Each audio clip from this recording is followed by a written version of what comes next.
Le constructeur automobile Renault fait l'objet d'un dépôt de plainte d'à peu près 1800 personnes, un peu moins, au sujet d'un moteur fabriqué par Renault et équipant toutes sortes de modèles de véhicules Renault, mais aussi de véhicules Nissan, de véhicules Dacia et de véhicules Mercedes. En effet, Renault et Mercedes ont des accords pour mettre certains organes de leur véhicule en commun. Par exemple, pour un petit utilitaire Mercedes, eh bien, Mercedes, ne souhaitant pas investir beaucoup pour développer un modèle, a repris, on va dire, une base Renault sur laquelle il a fait une finition à la sauce Mercedes. Mais ce modèle est équipé d'un moteur Renault. On a donc un dépôt de plainte pour des moteurs qui ont cassé parfois dès 40 ou 60 000 km, ce qui évidemment est complètement anormal pour un moteur.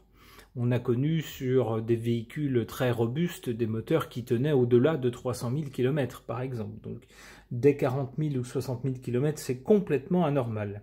Alors la plainte porte sur les motifs suivants: tromperie aggravée, pratique commerciale trompeuse, escroquerie, destruction, dégradation, détérioration dangereuse et mise en danger de la vie d'autrui.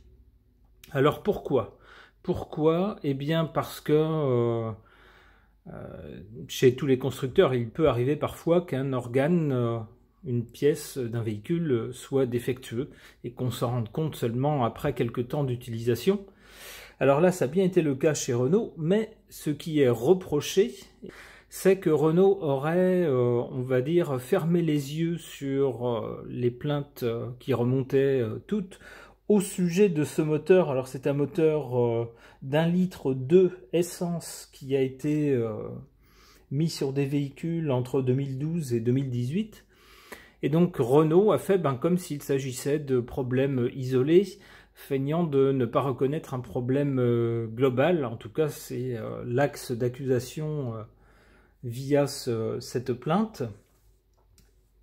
Et donc je voudrais poser la question aux cartes pour savoir ce qu'elles peuvent me dire de cette affaire. Je ne sais pas si c'est vraiment de la mauvaise foi de la part de Renault ou pas, ou est-ce qu'il s'agit de clients en colère qui souhaitent porter plainte. Je ne sais pas du tout, je ne m'y connais pas suffisamment dans le sujet. Je pose donc la question aux cartes pour savoir ce qu'elles peuvent me dire de ce procès contre le groupe Renault. J'interroge le tarot de Marseille.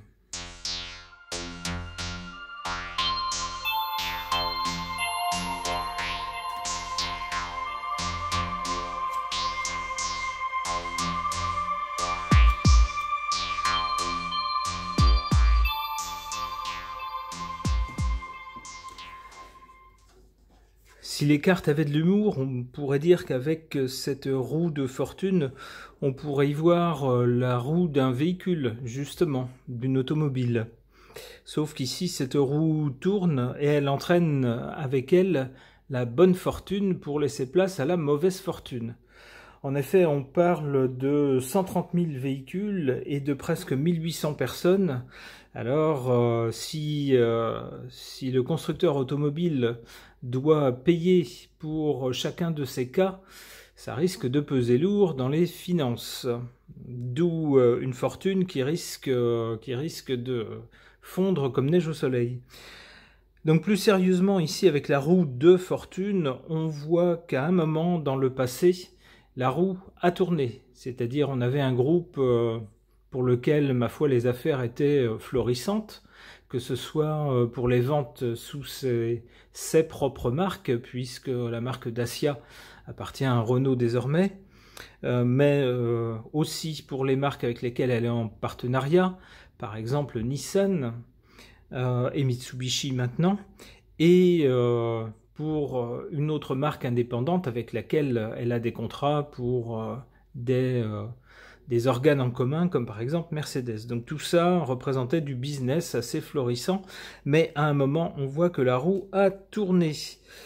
Et évidemment, si la roue a tourné et qu'on était auparavant dans quelque chose de florissant, on arrive sur quelque chose qui ne l'est plus. Ici, au présent, avec ce dépôt de plainte, eh ben c'est boum badaboum, la maison Dieu. Hein, on voit la couronne ici du constructeur qui vacille et des gens puissants qui tombent, ou du moins qui sont visés. Alors ici, on n'a pas une plainte, quelque chose de juridique, mais on a des projectiles, et beaucoup. Hein, on a donc beaucoup de personnes qui se liguent contre le constructeur automobile. Alors, quel est le résultat de cette plainte? Eh bien, fort logiquement, bien sûr, on a la justice. La justice va donc trancher. Elle va peser le pour et le contre avec la balance, et puis, avec son bras armé, elle se chargera de faire respecter les décisions. En tout cas, en théorie, c'est comme ça que ça se passe.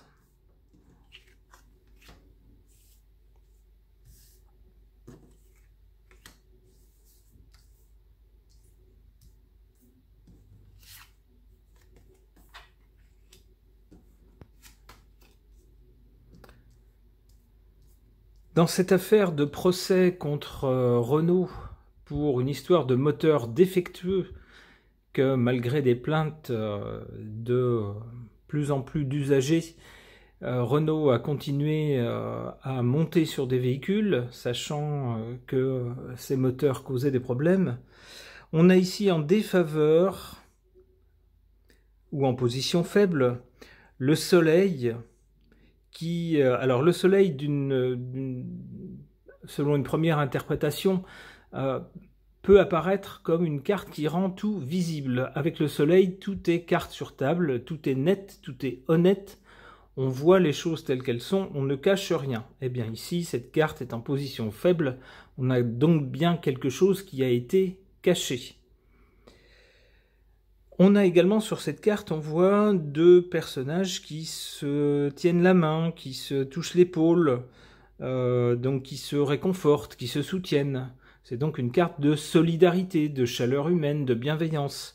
Et bien avec cette carte en position faible, on a bien un constructeur qui n'a pas été bienveillant, puisque eh bien, les moteurs ont continué à être installés sur des véhicules alors même qu'il y avait déjà des plaintes concernant de sérieux problèmes. Et puis, pas trop de solidarité semble-t-il, c'est effectivement ce pourquoi certains clients déposent plainte, ils estiment qu'ils n'ont pas été suffisamment indemnisés par rapport aux dommages subis. En position forte, concernant ce Motorgate, comme on l'appelle, eh bien, on a la carte du diable, hein, c'est-à-dire la malhonnêteté et puis l'appât du gain. Hein, bien sûr, ça aurait coûté beaucoup trop cher de rappeler tous les véhicules, de changer tous les moteurs, de mettre à la benne tous les moteurs déjà produits, tout ça coûte très très cher, donc on préfère être un petit peu malhonnête, enfin c'est ce que suggère cette carte, pour gagner de l'argent.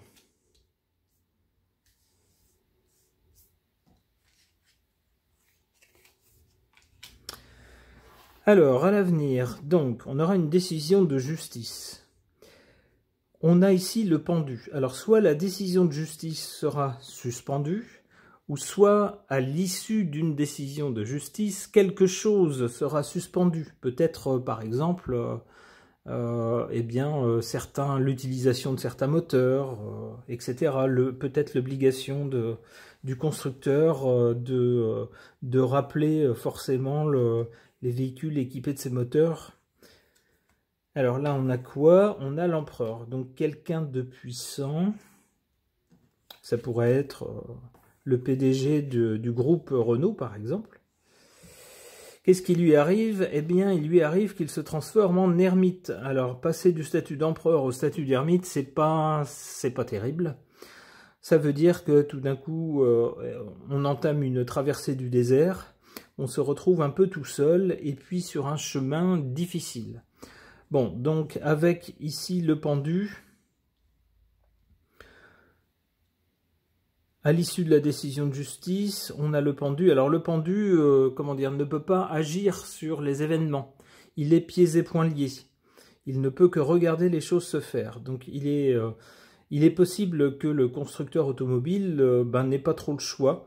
On ne lui laisse pas le choix. Ici, il soit, ma foi, obligé d'être témoin des événements et puis des décisions qu'on lui applique.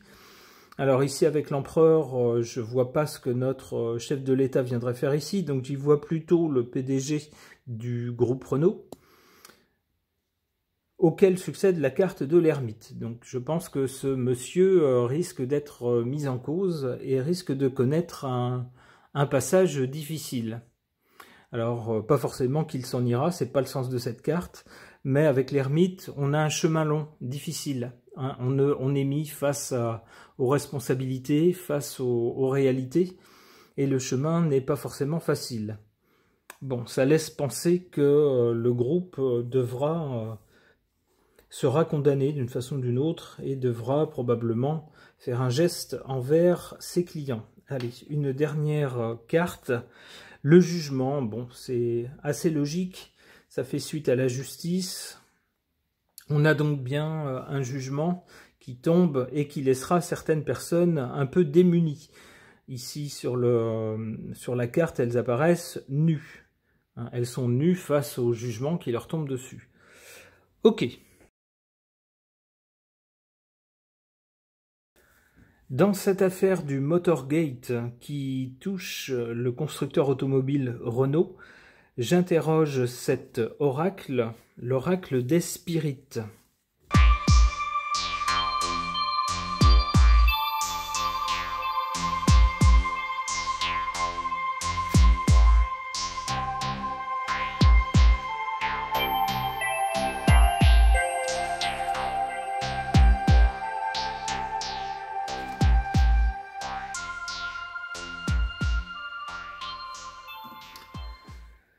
Alors, concernant ce Motorgate, la plainte collective qui a été déposée par quasiment 1800 clients de Renault pour des moteurs défectueux qui ont continué à être montés sur des véhicules alors même que de graves problèmes étaient remontés par rapport à ces moteurs.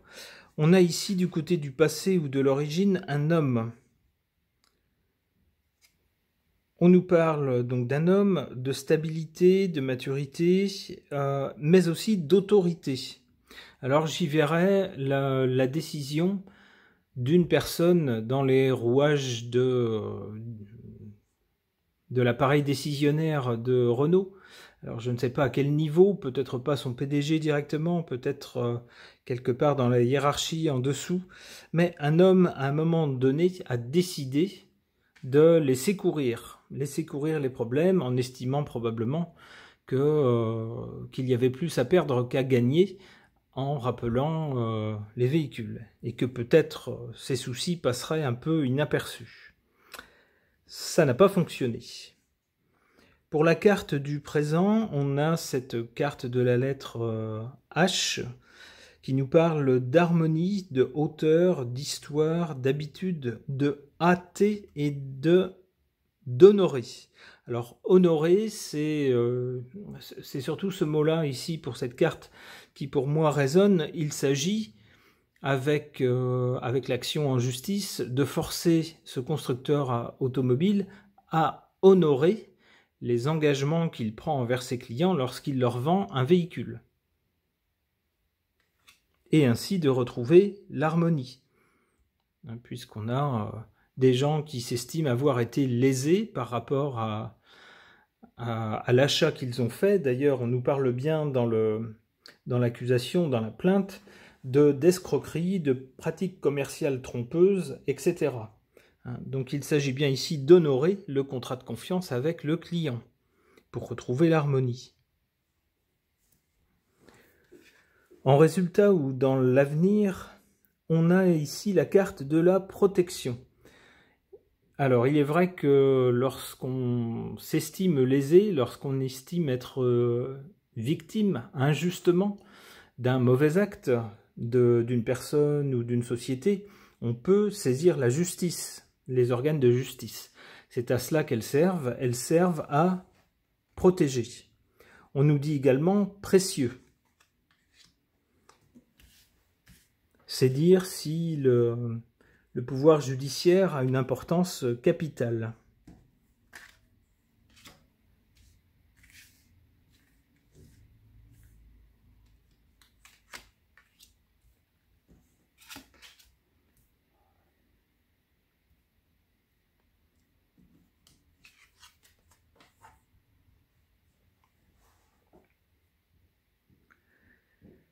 Ici, en défaveur ou en position faible, on a la carte de la jeune femme. Alors, une jeune femme peut passer pour une personne, alors ça aurait pu être un jeune homme aussi, c'est pas une question de sexe, mais on va dire un jeune adulte peut passer pour quelqu'un d'assez candide, qui va s'enthousiasmer rapidement pour l'achat d'un véhicule par exemple, en prenant en compte sans doute plus facilement que quelqu'un d'âgé, le côté esthétique d'un véhicule. Ah ben ce véhicule-là, il a un look qui me plaît bien, il a vraiment, je le trouve chouette, donc il me plaît, je vais l'acheter. Sans s'attarder, sans se renseigner sur la fiabilité, sur d'éventuels problèmes, etc.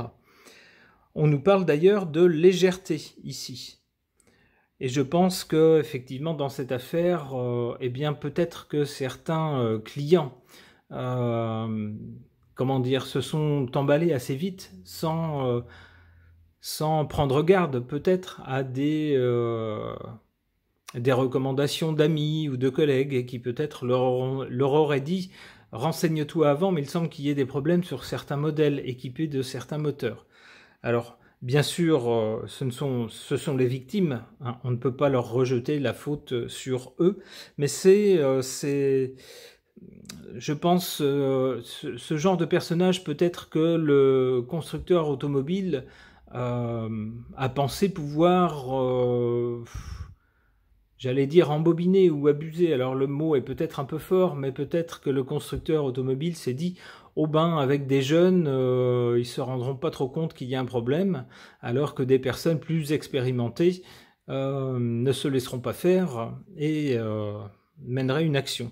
Je pense que c'est plutôt ça ici. On voit quelqu'un de jeune qui est en position de faiblesse, et je pense que c'est ça. Hein. C'est peut-être que le constructeur s'est dit oh ben, sur certains modèles, puisque c'est un petit moteur, hein, 1,2 litre, c'est pas un gros moteur, donc ce sont des véhicules d'entrée de gamme. Et peut-être que le constructeur s'est dit ah ben, ils n'oseront pas porter plainte, etc. En position forte, ici, on a la carte du K qui nous parle de karma. Eh ben, karma, ben voilà, hein, c'est le principe même du karma, c'est-à-dire que on subit ou on bénéficie des conséquences de nos actes. Alors, suivant que nos actes ont été bienveillants ou malveillants, eh bien, les conséquences qui vont avec nous retombent dessus, de façon directe ou détournée, et tôt ou tard. C'est le principe du karma. Eh bien, c'est bien ce qu'on a ici pour Renault. Hein. Le constructeur aurait pu couper court dès le départ, dès les premières remontées de problèmes sur ses moteurs. Il aurait pu dire on arrête tout concernant les véhicules qui doivent être équipés de ces moteurs. On rappelle tous les véhicules déjà équipés. Il ne l'a pas fait, il a choisi d'ignorer le problème et de continuer à monter les moteurs sur d'autres véhicules et à les vendre sans alerter sur le problème. Eh bien, il y a maintenant un retour de karma. Alors ça tombe bien parce qu'on nous parle, c'est marrant, on dirait que les cartes sont au courant du sujet. On nous parle ici de kilomètres. Eh ben, il s'agit bien de véhicules, donc ça correspond. Et on nous parle d'être KO. C'est ce qui est arrivé aux clients lorsque soudain sur l'autoroute à 120 ou 130 km/h, leur moteur s'est mis à perdre de la puissance jusqu'à tomber à 50 km/h. Donc ici avec cette carte du karma, on a bien un choix qui a été fait à un moment donné par le constructeur automobile d'agir dans un sens ou dans un autre et qui maintenant, eh bien, lui retombe dessus. C'est le sens même du karma.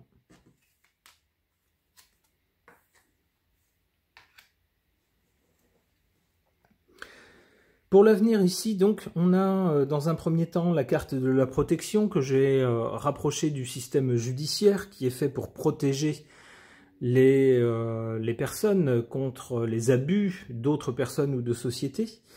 Elle est associée ici à la famille. Alors la famille, j'y vois bien sûr l'action collective, non pas le procès d'une personne, mais d'un collectif de clients. On nous parle avec donc cette carte de la famille de force.